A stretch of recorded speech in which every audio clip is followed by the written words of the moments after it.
Buenas noches, bienvenidos a una nueva edición de Ansiedades Electorales. Aunque a raíz de la coyuntura estamos en modo angustias electorales. Si luego en la primera vuelta mucha gente estaba asustada ante la posibilidad de que el comunismo o el chavismo, entre comillas, no claramente, pudiesen tomar por asalto el Perú, después de la primera encuesta de Ipsos del domingo y la de Datum de ayer, miles de limeños, limeñitos, de la clase A sobre todo y un poco del B, entraron en pánico, ¿no? Todo el día me habían llegado, desde hace 5 días, audios, memes, videos montados, mensajes de todo tipo, alertándome de que si gana Castillo me quitan mi casa, me quitan el carro, que me olvide de mis cuentas como si tuviera plata, que se acabaron las chambas, que como este señor que ni siquiera la bien va a ser presidente, que qué vergüenza y otras tonterías de ese tipo. ¿No? Como que él, al no haber declarado una empresa, deberían sacarlo, que Porky debe entrar en su lugar, ¿no? A competir con Keiko. Y la verdad es que hay tanto hater ridículo, que por un momento dan ganas de marcar el lapicito. Pero luego nos topamos también con los anti-Keiko, ¿no? Que solamente, que dicen que cualquier cosa es cualquier cosa menos Keiko, ¿no? Así sea la salud y el futuro del país. Y luego sales de Twitter, salgo de Twitter, entro al Facebook, converso con mis hermanos, con mi familia, y veo que las vacunas no llegan, que no llegan a nosotros, que estamos comprando lentamente, pero no llegan.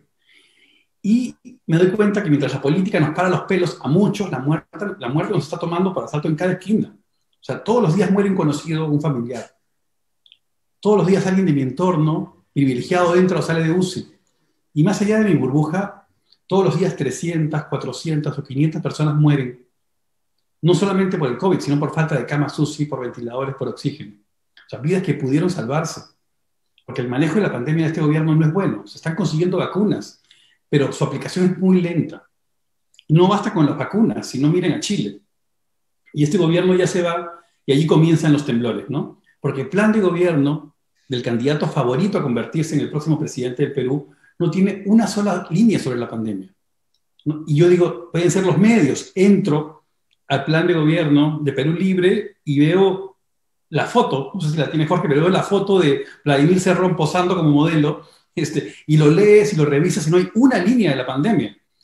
Y Castillo dice que Cerrón acabó su texto en enero y que no tuvo tiempo de actualizarlo, pero es mentira, no le importó. O sea, no incluir una línea en su plan de gobierno es una falta de respeto. O sea, y una falta de respeto que se incrementa cuando vemos que en campaña no respetó el distanciamiento nunca. En el desayuno electoral le tuvieron que pasar la mascarilla porque no la usó. Él fue preso por hacer un mitin sin mascarilla y sin distancia. Entonces dice, escucha, ¿no? En un momento así importante, no solo de nuestra historia, sino de nuestra vida, de nuestra salud, con tanta gente muriendo y miles con secuelas pulmonares, ¿cómo podemos votar por alguien así? Pero tampoco por Keiko, porque quien tiene como principal experto al doctor Bustamante, quien Caserito de Willax ¿no es cierto?, que fue cómplice de las fake news contra la vacuna de Sinopharm, asustando a los adultos mayores. Entonces, claramente, no, yo al menos y mucha gente que conozco se encuentra en una encrucijada. No confían en Keiko, quien usaba la defensa de su padre, corrupto, sentenciado por crímenes de lesa humanidad, como bandera de campaña, ha demolido la gobernabilidad en los últimos años, pero tampoco podemos votar por un candidato que desprecia la salud, a quien no le importa la pandemia de esa manera. Encrucijada total, ¿no? Y tras el resultado de la primera vuelta, yo pensé, faltan 7 semanas, esta es una nueva elección, se requieren consensos, límites determinantes, pero ¡pum! Sale Ipsos el domingo y Datum ayer con resultados ya no sorprendentes, sino contundentes. 42 Castillo y Keiko 31. Según Torres, quien comentaba con cara de asustado, esta es la distancia de candidatos más grande en una segunda vuelta. Y Ipsos nos muestra un país partido. En Lima, 43-26, y en el resto del país, en el resto de importantes regiones del interior, Castillo 51-24. Por género, la división no es relevante, por edad tampoco, pero a nivel socioeconómico es brutal, ¿no? En el A, 52, Keiko, 17, Castillo. En el B y C gana Keiko 39-38 contra 30 de Castillo. Y en el D gana Castillo 50-25 y en el E 56-24. Ricos con Keiko, pobres con Castillo. Fernando Vivas, en su última columna del Comercio, dice que es cholos contra blancos. O sea, una polarización que convierte a Castillo en favorito, pero que destruye al país. O sea, que no le conviene al país claramente. No podemos vivir así enfrentados. Y a mí lo que me sorprendió de las encuestas de apoyo fue que exista solo un 16% de voto viciado y que el 67% ya tenga su voto tan decidido tan rápidamente. Y allí salió Datum confirmando e incrementando los temores limeños. 41 Castillo contra 26 de Keiko, 15 de diferencia, incrementándose. Y en Lima, Keiko 34 contra 29, solo 5 de diferencia. Y eso antes de la entrevista de Castillo con Lucar, ¿no? En la que parece haberse puesto el polo blanco. Que le ha dicho a Maduro que no se meta, ya es autorizado a Cerrón. Le queremos, bueno, después de esta introducción ansiosa al extremo, tenemos a dos invitados importantísimos para analizar y darnos luces en esta oscura coyuntura, esta oscura disyuntiva. Gabriela Vega Franco, politóloga de la Universidad de la Católica, con un máster en Gobierno y Administración Pública, ha sido asesora en los Ministerios de Economía y Cultura, jefa de la Unidad de Análisis Político del Comercio, y hoy dirige un emprendimiento importantísimo, que le hemos hablado aquí muchas veces, Recambio, una iniciativa ciudadana de formación política y debate, que es más que nunca importante, que ojalá pudiese multiplicarse por todo el país. Y a Hugo Ñopo, PhD en Economía, tiene una maestría en Economía Matemática, además de tener el grado de ingeniero. Ha trabajado en el BID, UNESCO, Banco Mundial, súper conocido además, y es investigador principal de grado. Buenas noches a ambos. Buenas noches, Hola, qué gusto. Jerónimo. Hola a todos. Estamos ansiosos al cubo. Disculpen la ansiedad inicial, pero... No, me gustó el agregado de angustia.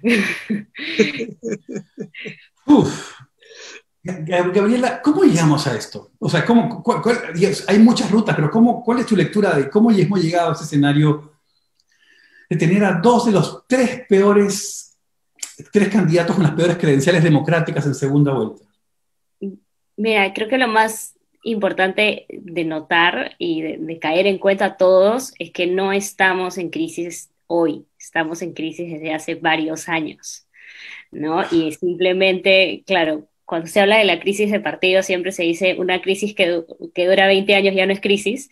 Bueno, nos vamos por 5, pero sigue siendo crisis, seguimos igual en estado crítico y alerta y peleando cada incendio como si fuera el último, pero como no se toman acciones distintas, ni ciudadanas, ni políticas, ni organizacionales o institucionales, vuelve el incendio un ratito más allá, ¿no? Entonces creo que una de las cosas que hay que tener claras es que hemos tenido 5 años en los que hemos tenido políticos enfrentados, agrupaciones enfrentadas, una política que no representa a intereses comunes, sino privados, particulares y hasta delincuenciales en algunos niveles. Así que creo que una de las cosas que yo diría bastante sencillo, pero realmente lo creo, es nuestro abandono de lo común, ¿no? Nuestro abandono de lo colectivo, de lo político.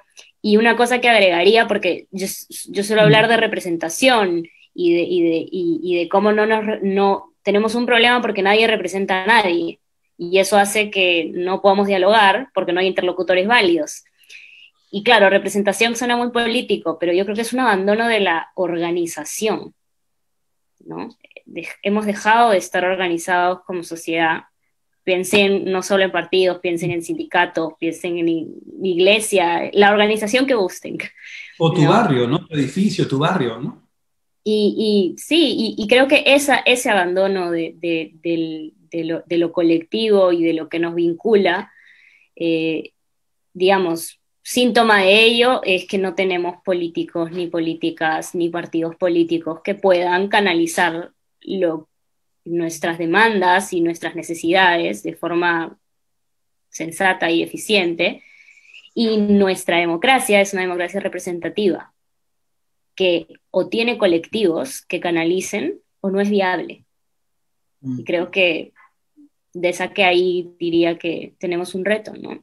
Y quienes están un poquito más organizados nos sacan 20 vueltas a los que no. Entonces eso también es parte de quién sale más airoso y quién sale menos airoso. Bueno, yo diría que parte de eso también es cómo logras organizarte, cómo logras conectar con más personas, no solamente contigo, con tu familia y quienes están más cercanos a tu manera de ver las cosas, ¿no? ¿Tú qué opinas, Hugo? Gabriela, lo que plantea de alguna manera es que, claro, el SUTEP, que claramente es una organización mucho más organizada que los partidos políticos, ¿no? Que han estado en esta contienda, nos saca un poco de ventaja, ¿no es cierto? El SUTEP, los maestros, ¿no? Porque en realidad es el CONARE, ¿no? Pero desde ahí parte Castillo con una ventaja importante. ¿Tú cómo lo ves, Hugo? Buenas noches. Buenas noches, buenas noches. Claro, es un punto de partida, pero un punto de partida también precario. Reconozcamos que el SUTEP no es un bloque consolidado, más puede ser visto como un archipiélago, un conjunto de islas, varias directivas regionales, no necesariamente muy cohesionadas ni muy amigas entre sí. Recordemos que dentro del SUTEP también han existido luchas intestinas, especialmente alrededor de la huelga reciente, ¿no? Esta que hizo famoso precisamente a Pedro Castillo. Recordemos que antes el dirigente era Guainalaya y después habían varios otros dirigentes alrededor. Pero más allá de eso, algo se consolidó, algo se formó. Y sobre esa base comenzó esta bola de nieve, porque el descontento frente a cómo funciona la economía, cómo funciona el progreso, a quiénes llega el progreso, es gigantesco. Entonces, cuando ya existe una pequeña masa crítica a partir de la cual se puede formar toda esta gran bola de nieve a la que me refiero, pues se da eso, ¿no? Porque los descontentos son muchos, y estamos viendo que no están solo en ese tradicional sur antisistema, sino que están en todas partes fuera de Lima. Las dos encuestas que han salido dan a Castillo como claro ganador exactamente en todos los lugares menos Lima. Y en Lima sucede exactamente lo contrario, ¿no? Por ahí van las desafecciones. Yo quería también tocar base con algo muy importante que me parece que Gabriel ha dicho, y ha sido ese descuido ciudadano de la política. La política no nos gusta, nos asquea, nos causa repulsa, pero esa política de los políticos, esa política electoral, no nos gusta. Y a partir de ahí, todo ha ido aterrizando a que ninguna interacción nos gusta. Hemos descuidado esa política en el sentido de, oye, la política es preocuparnos por la polis, preocuparnos por eso que nos importa a todos.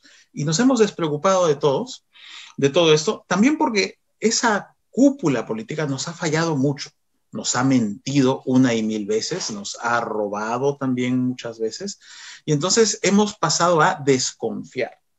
Y esto se mide, por ejemplo, en la encuesta mundial de valores, que hace pocas semanas salió, y mide 50 países, y comienza a preguntar en todos los países, entre otras cosas, pregunta, oiga, ¿y cuánto confía usted en otras personas? ¿Cuánto confía usted en familiares y amigos? ¿Cuánto confía usted en desconocidos? Y resulta que en esas dos mediciones, de cuánto confiamos en familiares y amigos y cuánto confiamos en desconocidos, de los 50 países que se miden en esta encuesta, somos el que más baja confianza tiene. O sea, hemos llegado ya a niveles muy bajos de confianza interpersonal.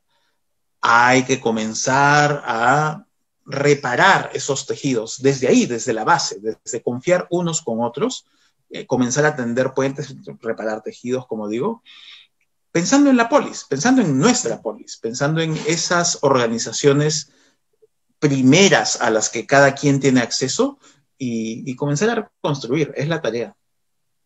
¿Y cómo hacerlo, Gabriela? Porque es importantísimo, claro, efectivamente la representación, ¿no es cierto? En Estados Unidos se dice representantes, no parlamentarios, porque nos representan. Pero hay esta crisis tan grande, y creo que estamos llegando, Javier Torres la vez pasada decía que hemos tocado fondo hace 2 semanas en la entrevista que tuvimos. En realidad parece que no, parece que cada vez vamos más y más abajo, estamos como con un taladro, ¿no? Llegando más y más abajo. ¿Qué podemos hacer para poder interesar, como tú bien dices, Gabriela, involucrar, interesar a la ciudadanía en la política y que puedan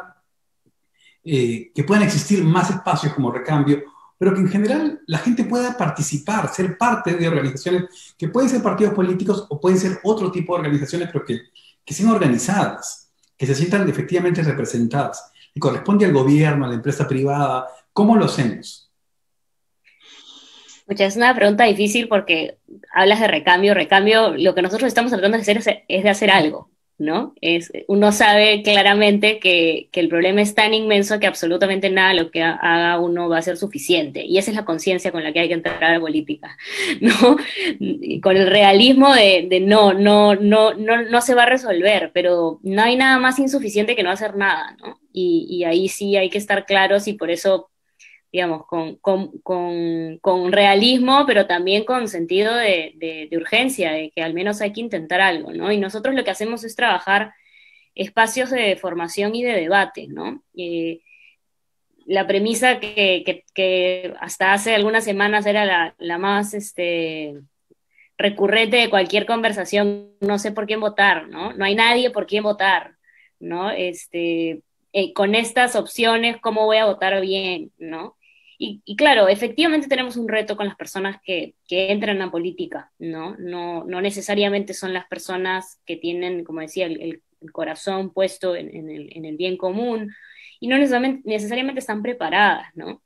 Pero la premisa por la que chambea Recambio es porque, bueno, si es que tenemos un problema porque los políticos y políticas y los ciudadanos no estamos preparados para hacer política, ¿qué espacios estamos ofreciendo para aprenderla, ¿no? Y una cosa que además me parece fundamental tener en consideración es que no solamente necesitamos hacer política y aprender a hacer política, sino aprender a hacerla en democracia, porque de que hay gente que hace política y que sabe manejarse muy bien en este mundo y en estas reglas formales e informales totalmente pervertidas en algunos casos, hay.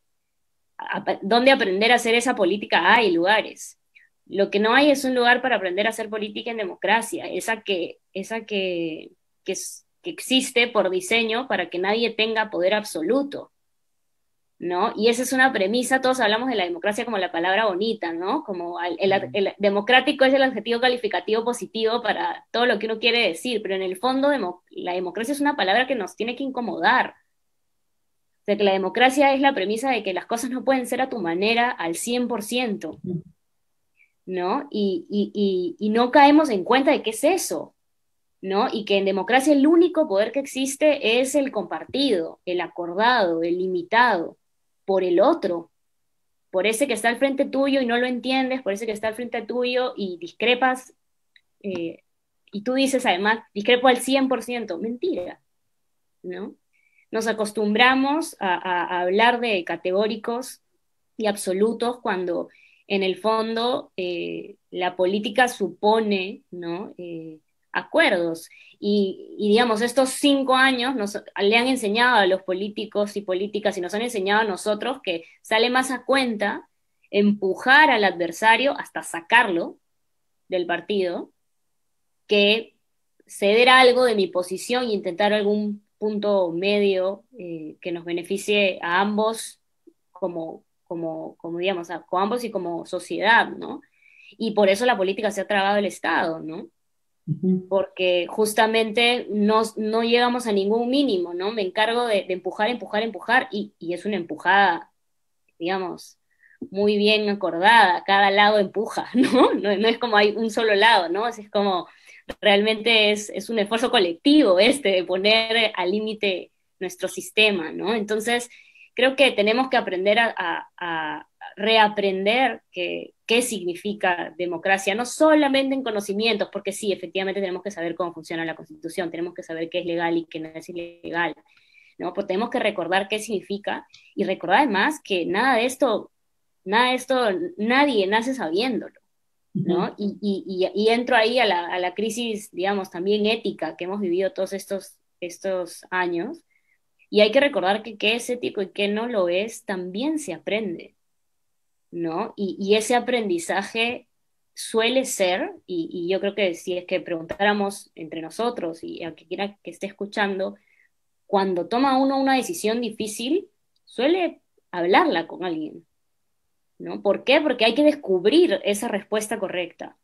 No está en nosotros, ¿no? Entonces, creo que parte del esfuerzo de Recambio es poder volver a debatir, ¿no? Volver a escucharnos, volver a conversar, cosa que en estos tiempos de Twitter y de Facebook es más difícil, porque yo disparo comentarios cortos para que alguien los lea y le dé like si es que tal cual me lo compra y si es que no me destruye, pero no hay intercambio, ¿no? y, digamos, nos perdemos las conversaciones, ¿no? Creo que suele hablarse de diálogo como, de nuevo, ¿no? Otra palabra bonita, pero que ya termina vacía de contenido. Pero ¿por qué es importante el diálogo? Porque hay muchas respuestas a las que solamente vamos a llegar si es que estamos en conversación con el otro, ¿no? Y hay que volver a aprender a conversar. Y insisto, ¿no? No solo son los políticos, ¿no? También somos nosotros. Cada quien hace su parte. No, claro. Y hubo un poco para, no, de ahí pasar a otro tema más de política angustiante, pero claro, Gabriela menciona estos últimos 5 años, a mí me parece que no solamente son 5, sino creo que desde la época de Fujimori o antes, ¿no es cierto? En la que entran las combis, se liberan las combis, se libera el capitalismo y he crecido metiendo el codo, ¿no es cierto? Perú es el país en el que el pendejo gana, la criollada se impone, y claro, si sumamos el capitalismo o mercantilismo en el que vivimos, con la criollada en la que estamos, se vuelve un país que llega a ese extremo, ¿no? En el que hay diferencias que se amplían entre ricos y pobres, la economía basándose en algunas cifras que la economía efectivamente, todos crecemos porque hay un boom económico, pero las distancias se vuelven muy vulnerables, ¿no? Se vuelven muy frágiles. Con pandemia, las diferencias entre ricos y pobres nuevamente se incrementan. Y vemos delincuencia, inseguridad, o sea, desconfianza en partidos políticos, buscamos todos hacer plata, empresa, etc. Entonces, ¿cómo salimos de ese círculo vicioso de querer ganar simplemente más, de meter el codo, y empezamos a pensar en colectivo?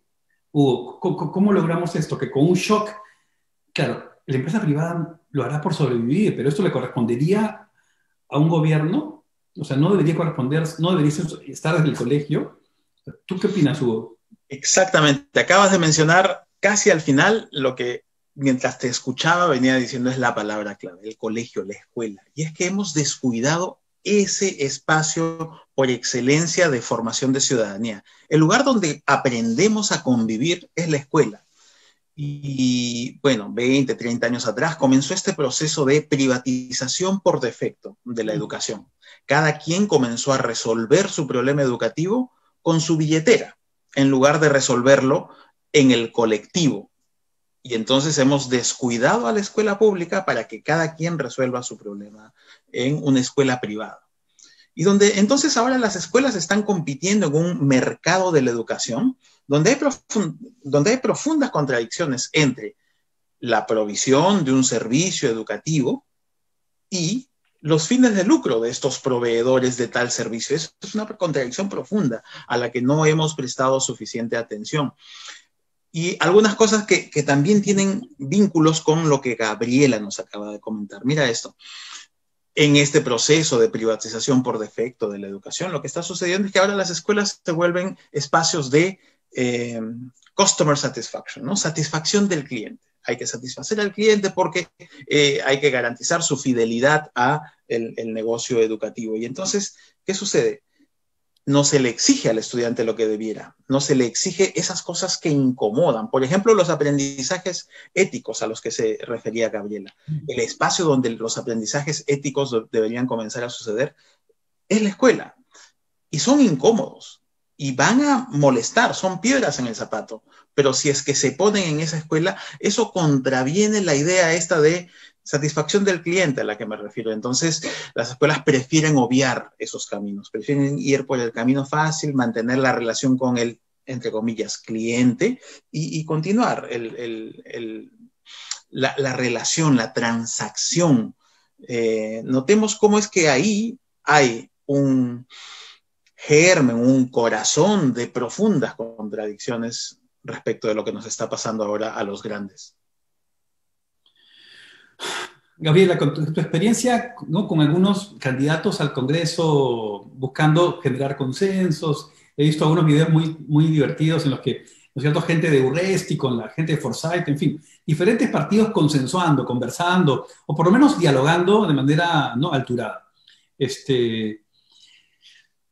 ¿Cómo ves tú un poquito el futuro? ¿Es posible llegar a algún tipo de consenso? Porque claro, si gana Castillo, claro, Keiko, que puede lograr, además, ¿no?, con su experiencia captando parlamentarios, lograr un bloque ¿no? De resistencia y tenemos nuevamente la historia anterior.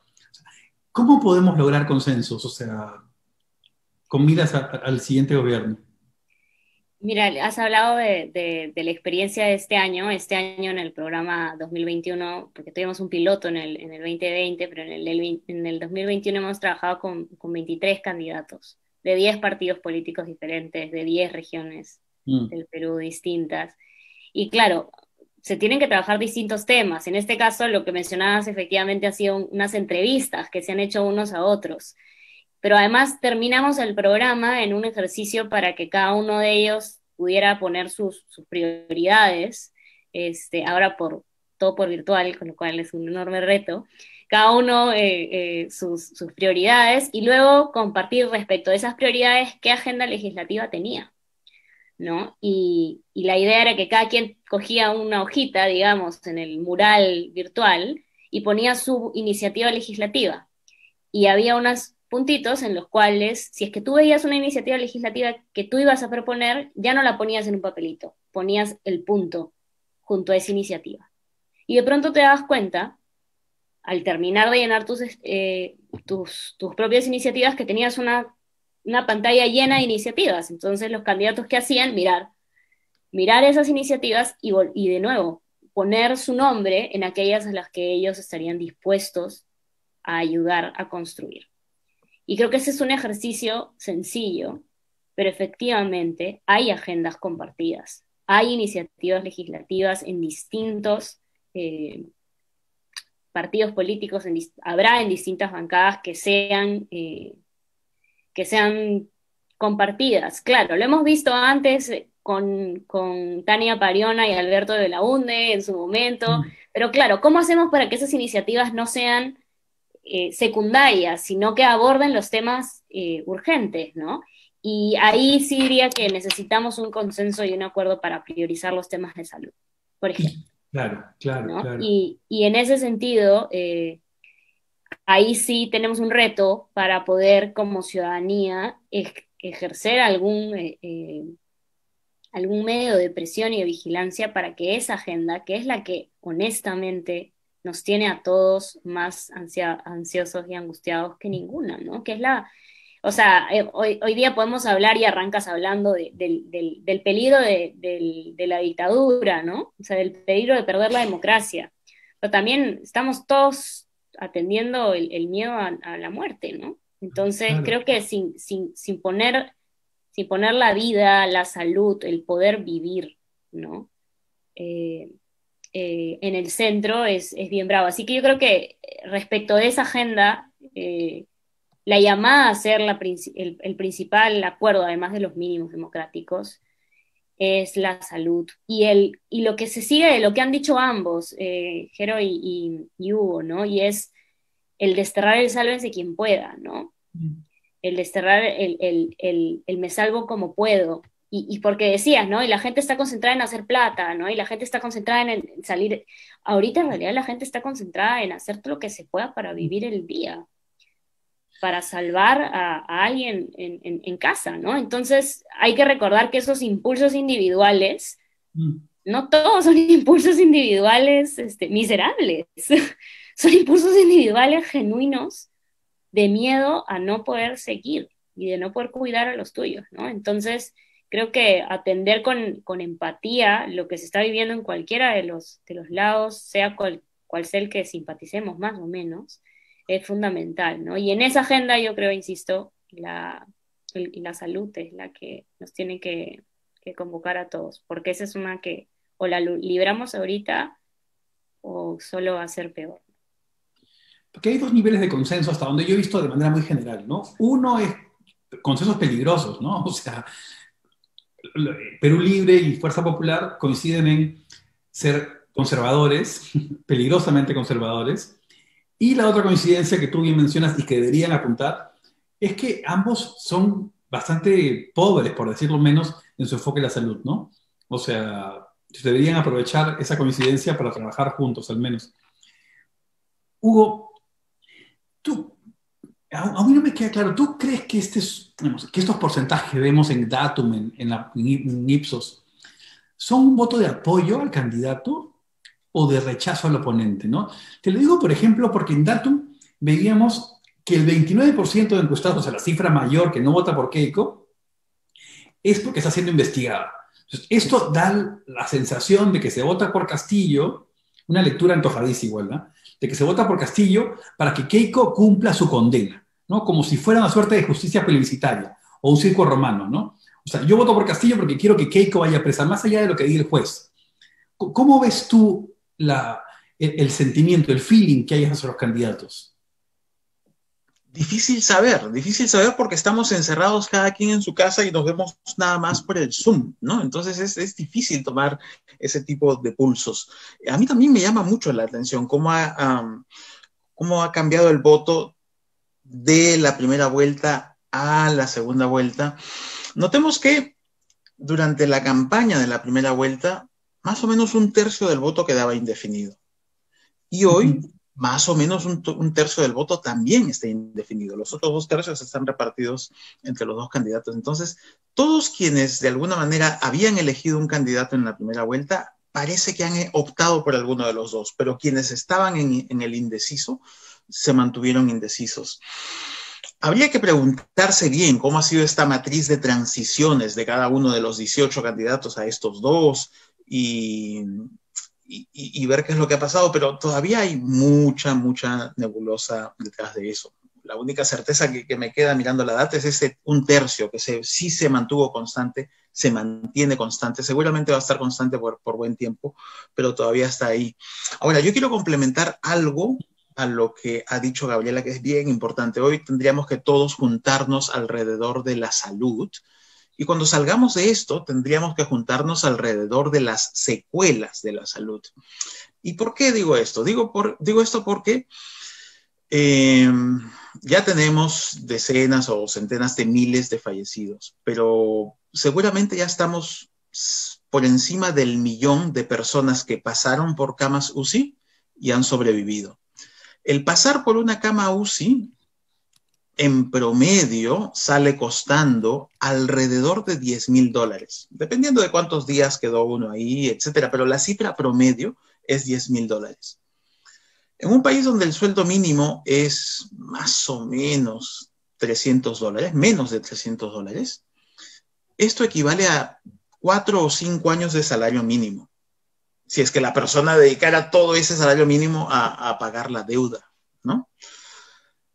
Y a esto súmale una vuelta de tuerca adicional que hace más complejo el asunto, que es la mitad de trabajadores del país ganan menos del salario mínimo. Entonces, para un conjunto gigantesco del país, la deuda con la que van a salir de esta pandemia, quienes felizmente sobreviven, va a ser enorme. Va a tenerlos hipotecados por gran parte de la vida. O sea, mira la ironía, consiguen salvar la vida, pero quedan hipotecados de por vida. Entonces, aquí también hay que prestar mucha atención al futuro, al post-pandemia, cómo salimos de esto. ¿Y Castillo no ha propuesto condonar esas deudas? No. Pero eso sería una locura. Eso sería quebrar el sistema. Tenemos que pensar en soluciones que no contravengan la ley de la gravedad. La economía tiene ciertas leyes que más o menos hace que las cosas funcionen. El equivalente a lo que estás planteando es como pedirle a un ingeniero civil que nos construya un edificio que contravenga la ley de gravedad. No podemos hacer eso. Ok.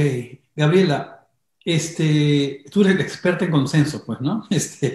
Pero claro, hay que tener interés en ambas partes. Hay que tener interés en ambas partes, ¿no? Entonces, a mí, como dije al comienzo, claro, esperaba que, yo la verdad quisiera que Keiko suba un poco para poder, ¿no? Ceder un poco más. Pero ¿cómo ves tú estos porcentajes tan altos hacia Castillo en estas primeras encuestas? O sea, ¿cuánto rango le das para que puedan, ¿no?, ceder y llegar a algunos acuerdos de gobernabilidad en el futuro? Mira, creo que coincido contigo en el sentido de que si quien gana con una abrumadora mayoría, tiene más fuerza para imponer una agenda, digamos, propia. Pero lo cierto es que no solamente, digamos, la gobernabilidad del país no se juega solamente en junio. Nos la hemos jugado ya al elegir el Congreso, ¿no? Y hay que recordar que ese es un Congreso en el que arrancamos con 10 bancadas, ¿no? Ese es el inicio, ¿no? En otros congresos hemos pasado de 6 bancadas a 13 bancadas. Imagínense empezar con 10, ¿no? Entonces ese fue el del 2011. Y entonces hay que tener en cuenta que ya tenemos un Congreso, que ese Congreso está dividido, y que entonces quien quiera hacer gobierno y quien quiera hacer oposición va a necesitar aliados, ¿no? Tenemos bancadas que son pequeñas, la mayor es la de Perú Libre de 37 congresistas, si no me equivoco, y la siguiente es la de Fuerza Popular de 24. Ninguno de ellos tiene ninguno de estos números mágicos que te permite hacer o impedir hacer en el Congreso cosas, ¿no? Y ahí hay como la lógica de quién puede sacar leyes, ¿no? Para lo cual necesitas 65 votos, más o menos. Para eso, ninguno de los dos podría solo, con lo cual por lo menos uno o dos aliados van a requerir, ¿no? Pero luego hay otras cosas para las cuales necesitas mucho más que eso, ¿no? 2/3, ¿no? Para las vacancias, para los miembros del TC, ¿no? Para ciertas decisiones grandes necesitas mucho más. Pero así como es importante poder tener esos votos para hacerlas, puede ser muy importante poder tener el otro tercio que impida al otro hacerlas, ¿no? Porque nos jugamos, digamos, insisto, ¿no? El gobierno y la oposición, ¿no? Y para eso es alrededor de 50, 45, 50 votos. De nuevo, ninguna de las fuerzas puede sola, ¿no? Entonces, cuando hacemos este uso de la palabra consenso como el deseo que no sucederá, en realidad, ingenuo es pensar que no hay consensos. O sea, de que se consiguen los votos cuando se quieren conseguir los votos y se consiguen, para un lado o para el otro, ¿no? O sea, al final las fuerzas políticas negocian, acuerdan. El problema es que negocien y acuerden como deben negociar y acordar, y No que de lo baja hagan revista. para, ¿no? Alcanzar el resolver realmente, porque esa es otra, ¿no? O sea, identificar un problema y escoger una solución que realmente lo resuelva, no que maquille la realidad o que desafíe, como decía Hugo, las leyes de la gravedad, ¿no? Entonces sí creo que en una elección en la que no hay grandes victorias, hay enorme fragmentación, que arrancamos con 10 bancadas, sí, y con estos retos de representación, en que las bancadas tampoco son 10, porque hay 10 líderes de partidos que no son los mismos que los militantes, que no son los mismos que los miembros de las bancadas que finalmente tendrán derecho a voto, ¿no? Entonces, sí creo que es importante tener en consideración, primero, que de que se van a necesitar alianzas, se van a necesitar, de que se van a lograr porque siempre se logran. El problema son cuáles, ¿no? Y por eso ahí hay que apuntar y dejar de lado esta lógica en la cual si alguien se alía con otro, si alguien acuerda algo con otro, traiciona, ¿no? Se pueden tener coaliciones si son sostenidas, si están sobre acuerdos transparentes, que sean positivas, ¿no? Y eso es a lo que deberíamos apuntar si es que pudiéramos a algo, es a que se armen coaliciones, que trabajen de forma sostenida sobre la base de que hay partidos que se parecen más a otros, y que hay proyectos de gobierno que se parecen más a otros. O sea, nos pasamos la primera vuelta diciendo ninguno se parece a nadie, y cuando los vemos en el Congreso, es, uy, ahí están todos los de tal lado, y ahí están todos los de tal lado. Ayer todos eran únicos. Pasan al Congreso y ya los ponemos en bandos, ya los sumamos y todo. ¿Por qué? Porque al final hay coincidencias y hay discrepancias, ¿no? Entonces, de que se jugarán las cartas, se van a jugar las cartas. Déjame sumar una cosita a lo que acabas de decir, Gabriela, que me parece bien importante, porque también durante mucho tiempo, así como hemos abandonado la política en el sentido de la polis, hemos de alguna manera satanizado varios términos que no deberían estar tan satanizados, ¿no? Por ejemplo, la palabra consenso, que nos gusta tanto, hay quienes la interpretan o la etiquetan como lo que tú dijiste, traición, o hay quienes le llaman componenda, y no debería ser visto tan así. El juego democrático es la construcción de consensos. Lo importante, como bien dijiste, Gabriela, es que eso sea abierto, honesto, transparente. Algo similar pasa con la palabra lobby, gestión de intereses. Obviamente, la vida colectiva es una gestión de intereses, pero hay que transparentarla, hay que ponerla sobre la superficie. Pero la narrativa también, y ahí, bueno, yo no soy un medio ahorita, ¿no? Pero la narrativa también comunicacional, periodística, política, ¿cierto? Los medios comienzan a hablar de traición y etcétera, porque hay una narrativa que vende, ¿no es cierto? La prensa, que no solamente es en el Perú, ¿no? Pero es el Showtime. Pero te comento lo que ocurre, que es la narrativa que yo escucho cuando salgo en redes, que también se escucha mucho, ¿no? Escucho a Gabriel y siento esperanza, ¿no es cierto? Siento esperanza porque digo, tienen que haber consensos, ninguno tiene mayoría, a las buenas o a las malas. Pero en ese contexto, uno dice, mira, los fujimoristas son campeones en conseguir consensos de cualquier manera. Pero Castillo no, ¿no es cierto? O sea, no tiene esa experiencia al menos. Y sus propuestas son inviables en democracia, ¿no es cierto? Muchas tienen como base la Constitución, una nueva Constitución que sabe, o sea, que se requiere una mayoría para poder pedir un referendo y luego hay que votar. O sea,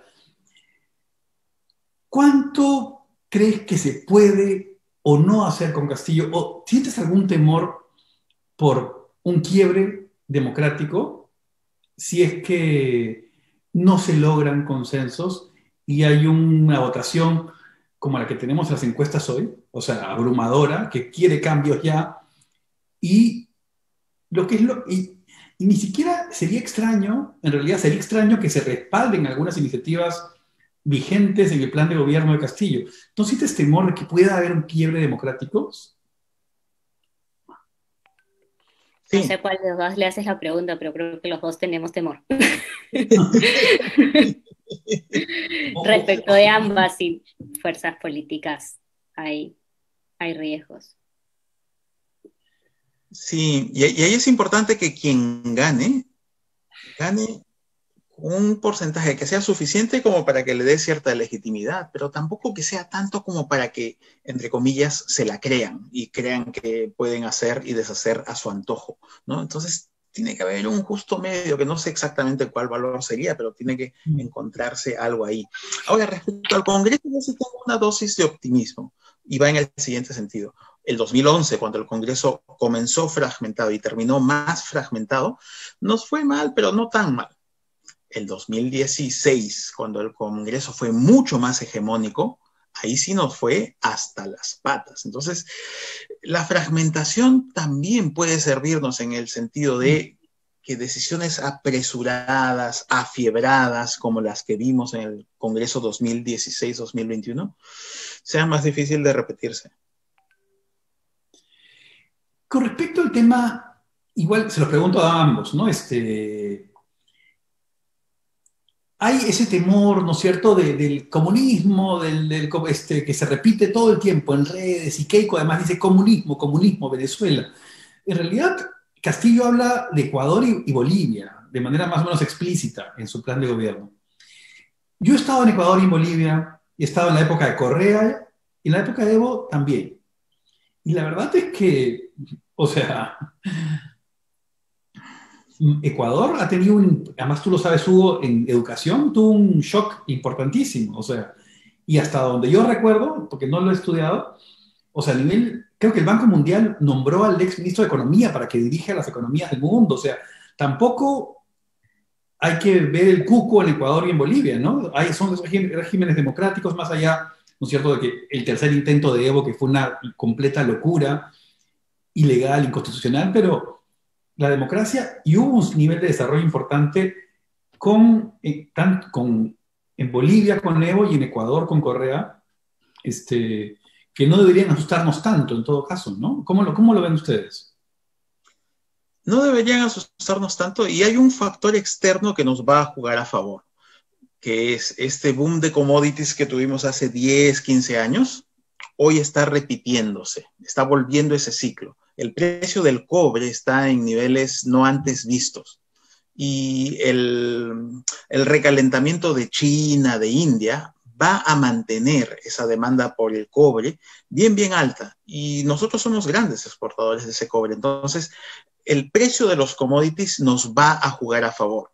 Ahora, de lo que se trata es de usar bien esos vientos de cola a favor para hacer bien las cosas. Ojalá se haga. ¿A ti te asusta, Gabriela? No. Cuando hablan de Yo creo Ecuador, que, Bolivia. yo creo que más allá de los ejemplos que has mencionado, porque el problema con todo esto está en qué ejemplo das, ¿no? O sea, puedes dar, o sea, de un lado y del otro puedes dar el ejemplo que tranquiliza o el ejemplo que asusta. Cada lado tiene su ejemplo, ¿no? Y creo que parte de eso es el temor del que hablaba hace un momento, de que en más de una ocasión ambos proyectos políticos y ambos candidatos han dicho o defendido posiciones que, bueno, atentan algunos mínimos de esta estructura, de este sistema político, democrático que tenemos con las justas, ¿no? Y digamos, cuando pienso en qué me preocupa, pienso por supuesto en la separación de poderes, en las libertades políticas, en las libertades, ¿no? Los derechos más fundamentales de expresión, de opinión, de organización, y en realidad son esos derechos que uno aprecia en el primer momento en que se le ven recortados, ¿no? Y creo que esa conciencia de algunas de estas garantías que tenemos hoy hay que tenerlas muy presentes, ¿no? Y hay que volver a recordar por qué tienen sentido, ¿no? Y digamos, el cuidar la economía, que es un poco el lado más de Hugo que mío, es relevante en tanto es también cuidar la vida de las personas y es también cuidar el futuro y la sostenibilidad de nuestro país, ¿no? Y digamos, sostenibilidad también entendida como este cuidado por la casa común, ¿no? Porque ante la escasez y ante digamos, la emergencia, también seremos menos responsables con el espacio que compartimos, ¿no? Y me refiero a esto, el cambio climático, ¿no? Y las otras amenazas que también tenemos, que ahorita están pasando muy, muy caleta y muy tranquilas, pero son tan emergencia como las otras que hemos dicho, ¿no? Entonces, sí creo que hay ciertos mínimos a los que hay que volver sobre los derechos nuestros y los derechos de los demás peruanos, y creo que en esa línea hay que andar repitiéndonos todos que efectivamente podemos tener una discusión sobre la economía, y podemos tener una discusión porque la queramos volver más cercana a la equidad y porque la queramos preservar más cercana a la libertad, y podemos tener una discusión sobre cómo eso se traduce en nuestras posiciones y nuestros votos y nuestras vidas, pero lo que no puede ser es que tengamos esa discusión eligiéndola por sobre la democracia, ¿no? Sin esos mínimos, luego deja de haber conversación, ¿no? Y digamos, ese mínimo sencillo de alternancia en el poder es el que la democracia nos permite. Saber que hoy se eligió a dos personas para la segunda vuelta, en junio se elegirá a alguien para que quede en la presidencia, y dentro de 5 años volveremos a elegir, ¿no? Y es esa conciencia de que somos de que iremos decidiendo, iremos revertiendo nuestras decisiones en caso de equivocarnos, es fundamental para no perder de vista el futuro, ¿no? No, claro, y ahí dos preguntas hubo, claro, estamos siendo un poquito más, y por lo menos yo, un poquito más duro con Castillo porque está primero además, ¿no? Entonces, nos corresponde además ser más exhaustivos contra uno, contra el que tiene más posibilidades y también contra el que conocemos menos, ¿no? Por eso quería preguntarte con respecto, hay un capítulo que dice ley que regula los medios de comunicación y que considera que la prensa amarilla es fatal para la democracia. Pero claro, la pregunta es, ¿quién define qué es prensa amarilla? ¿No es cierto? O sea, y hay un congresista que ha dicho que va a cerrar Esto es Guerra y que lo va a reemplazar con programas educativos. O sea, yo no veo Esto es Guerra. Y en teoría me parecería paja que en vez de Esto es Guerra hay un programa educativo turístico, como ha dicho este congresista. Pero, ¿qué riesgos implica esto? O sea, ¿cuál es el peligro de este tipo de medidas? Sí, ahí la respuesta ya la tuvo Gabriela hace poco, ¿no? En democracia hay que reconocer que muchas cosas nos van a incomodar y tenemos que convivir con esas incomodidades, ¿no? No podemos acostumbrarnos a que todo sea de la manera en que queremos y, y además inmediatamente, ¿no? El inmediatismo de las redes también nos ha traído esa necesidad de que las cosas sucedan ya, como queremos y no de otra forma. No, las sociedades no viven así, en democracia no se vive así, hay que tolerar las diferencias y hay un valor previo que es fundamental, que es el de las libertades y tratar de imponer ese tipo de agendas, preferencias, implica quebrantar libertades que seguramente muchos de nosotros no estaríamos dispuestos a aceptar. Pero acá te refieres a que, a ver, esto te refieres a que si es que no hay un consenso, nuevamente un consenso parlamentario que cambie las leyes de regulación de los medios de comunicación, eso no podría hacerse.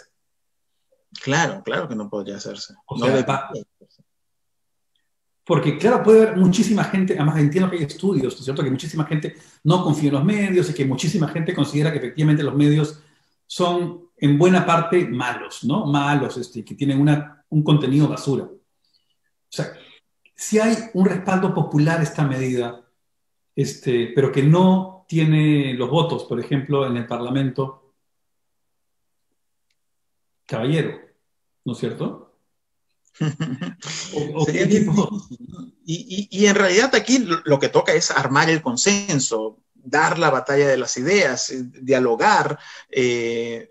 Por eso es que existe un canal del Estado, por eso es que el Estado tiene su manera de proveer los contenidos que quisiera, no tendría que estar imponiéndolos a otros actores. Hay unas libertades, yo quiero insistir que ahí resulta importante preservar, por más que nos incomoden, por más que a mí me parezca terrible que exista Esto es Guerra, me parece aún más terrible que alguien lo censure. Totalmente. Gabriela, a ver, un poco para el público indeciso, ¿no? Que yo sospecho bueno, confío en que sea mayor al que muestran las encuestas. ¿Qué podríamos, qué es viable pedirle a Keiko Fujimori o a Pedro Castillo ¿no? Como una muestra de confianza? En realidad, a Pedro Castillo, que está contra... Hoy día he dado una entrevista con Lucar en la que la verdad me ha dado muchísimo alivio, pero su plan de gobierno dice, es una locura. O sea, ¿qué podríamos pedirle en el caso de Pedro Castillo a lo que dice Cerrón, ¿no es cierto? Que hay audios en los que no están editados, en los que él dice que hay que quedarse en el poder, en fin. ¿Qué podemos pedirle a Castillo con respecto a Cerrón, que es el jefe para su plan de gobierno, y a su plan de gobierno, y a Keiko con un pasado tan cercano de autoritarismo y mentira, ¿no? ¿Qué crees que podríamos pedirle como gesto para poder confiar en ellos? Es una pregunta que de saque me cuesta, porque pone en la posición de quien no quiere que llegue ninguno de los otros como está, ¿no? Y hay que recordar, digamos, que los proyectos políticos tienen respaldo, ¿no? Y que ¿No? más bien, digamos, los planes de gobierno no son lo único por lo que las personas votamos, ¿no? y que alguien le dé su confianza a alguno de estos planes no quiere decir necesariamente que le esté dando su confianza a todo ese proyecto y a todo ese plan que has leído tú, ¿no? Yo creo que en definitiva hay que pedir ciertos mínimos, el respeto de la Constitución, que ya no viene al caso pedir que no en su momento hemos tenido pactos que decían ningún cambio constitucional, ¿no? Creo que ningún cambio constitucional por vías no constitucionales, ¿no? Mm. Creo que eso es algo fundamental para cualquiera de los lados, porque no hay que olvidar de que esas ganas de cambiar la Constitución la tienen, digamos, no son únicas del lado de Pedro Castillo, ¿no? Entonces, ningún cambio constitucional que esté por fuera de las vías constitucionales, mantenernos dentro del sistema interamericano de derechos humanos, respetar convenios, respetar la separación de poderes. Ahí nomás al entrar el equipo del Congreso va a tener que elegir los miembros del TC, ¿no? Garantizar la autonomía de los organismos autónomos. Y por supuesto, podemos hablar de indultos, podemos hablar de varias cosas extras, pero hay algunas que son mínimas, ¿no? Y la final, pues sí son los derechos fundamentales y las libertades de las que hablaba Hugo, ¿no? Tú, que Gabriela dijo que no quería responder, pero ha respondido y ha dado algunos, ¿no?, ejemplos importantes, ¿no? Creo que Hugo se nos ha perdido. Se nos perdió Hugo. Ok, faltan 6 semanas aún, ¿no es cierto? Esta polarización extrema que sentimos en las redes, que sentimos en nuestro entorno, en nuestras familias, ¿cuánto daño nos hace y cómo podemos evitar un poquito esto que finalmente las elecciones pasan, pero nosotros quedamos, ¿no es cierto? Con todo lo que hemos hablado antes. O sea, ¿cómo podemos evitarlo o reducirlo? Es bien complicado.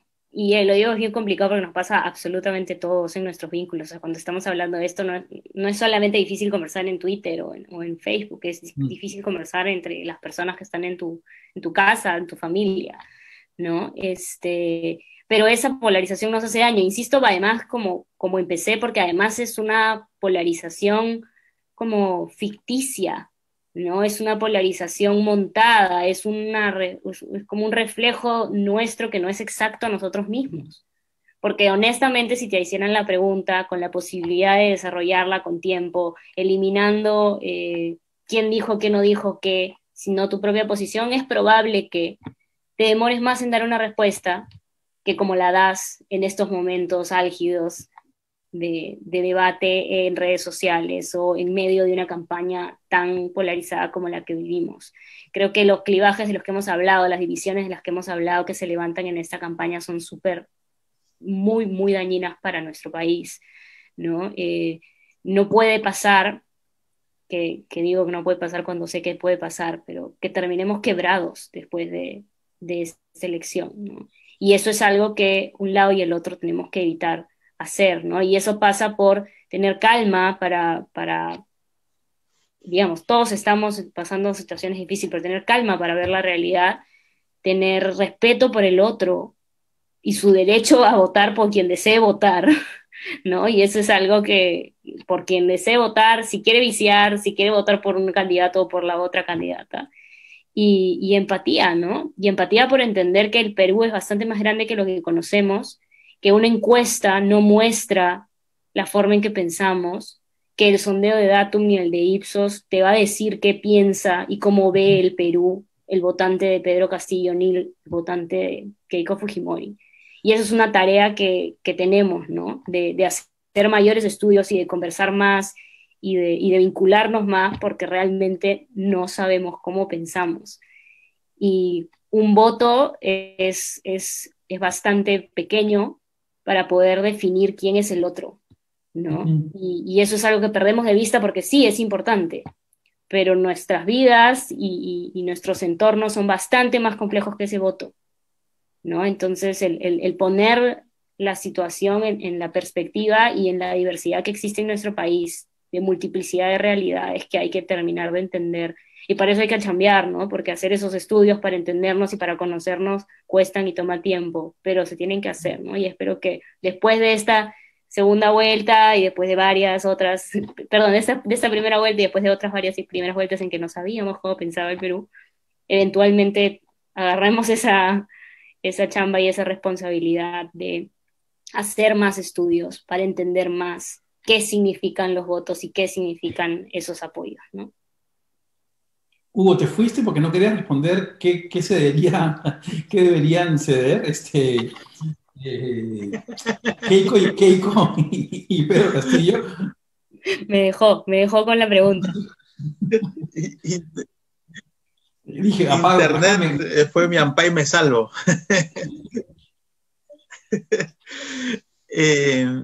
¿Pasazo? Es bien difícil, es bien difícil. Acabo de escuchar esto. No, acabo de escuchar lo último que nos contaba Gabriela, y sí me parece súper importante esta idea, ¿no? De dialogar y conocernos mejor. Y esto es concordante, coincidente con un elemento que también hemos venido repitiendo hace un tiempo, y es, mira, nos hemos pasado las últimas 2 o 3 décadas construyendo una mejor economía o una mejor macroeconomía, y nos ha ido bien dentro de todo. Hemos podido construir una mejor macroeconomía. Ok, construyamos el paso siguiente.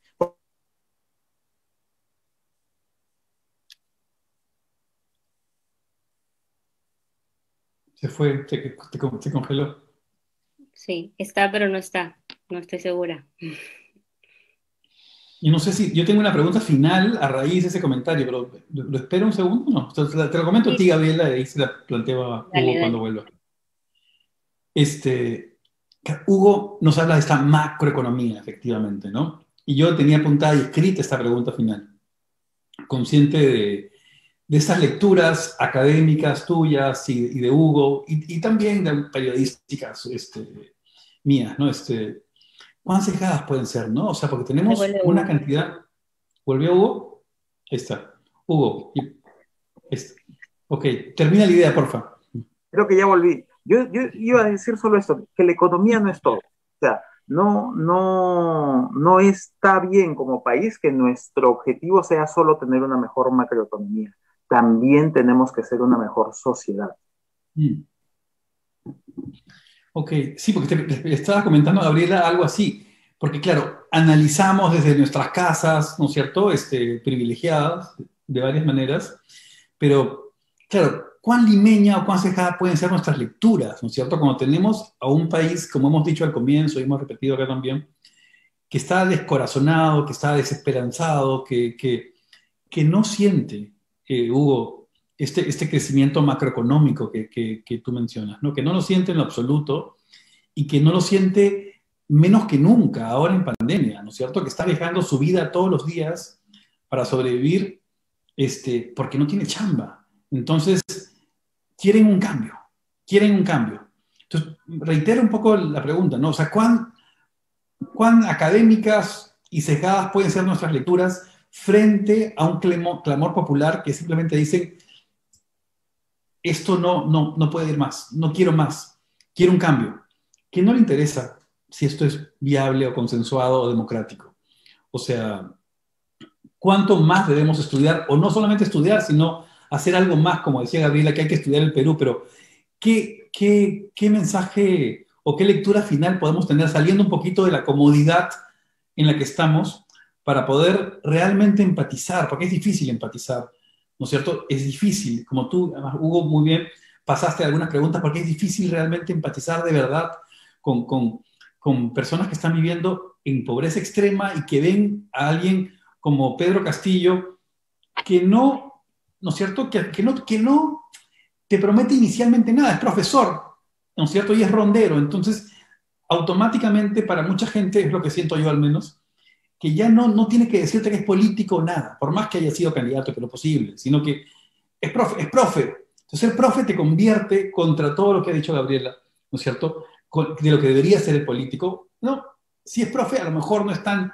choro, tan ladrón, tan corrupto, tan feo como los políticos. es un profe. Y si es rondero, a lo mejor tiene más credibilidad y es menos corrupto que la policía. O sea, ¿cuánto, les pido a los dos, cuánto tenemos que cambiar nuestra aproximación, nuestro enfoque, para poder no solamente entender, sino aportar, ¿no? En ese camino de reconciliación, de poder llegar con un mensaje de esperanza real, ¿no es cierto? Más que con una suerte de señal que no nos termine enfrentando de esta manera, ¿no?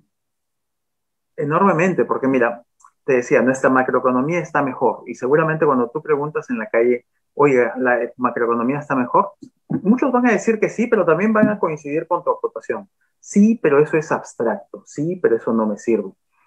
Pero después este otro dato que también puse sobre la mesa hace una media horita aquí es, oye, pero la mitad de personas que trabajan en el país llevan a su casa en un mes menos de un sueldo mínimo.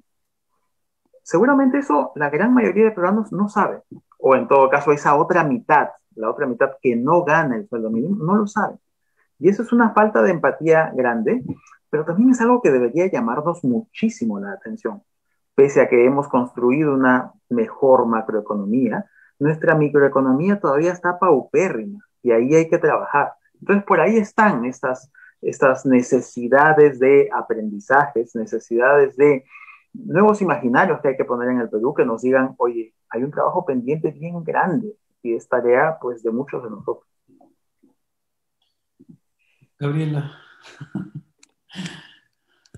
Creo que una de las cosas que deberíamos intentar hacer en estas semanas que quedan es poder encontrar personas a nuestro alrededor que respetemos o que por último primero escuchemos, que nos puedan contar de por qué toman una decisión de un lado o del otro. ¿No? Creo que estamos acostumbrados y digamos, las redes actualmente nos construyen cámaras de eco a lo que queremos escuchar, ¿no? Y los algoritmos van poniéndote más cerca a quien más bonito te va a parecer, a quien más sentido te va a hacer, a quien más repite lo que tú piensas, ¿no? Y claro, y a quien no te gusta lo puedes bloquear, ¿no? Y en la democracia no se puede bloquear, ¿no? Y creo que una de las cosas que en general hay que tener en cuenta con la democracia, con la diversidad y con la empatía, es que no son cómodas.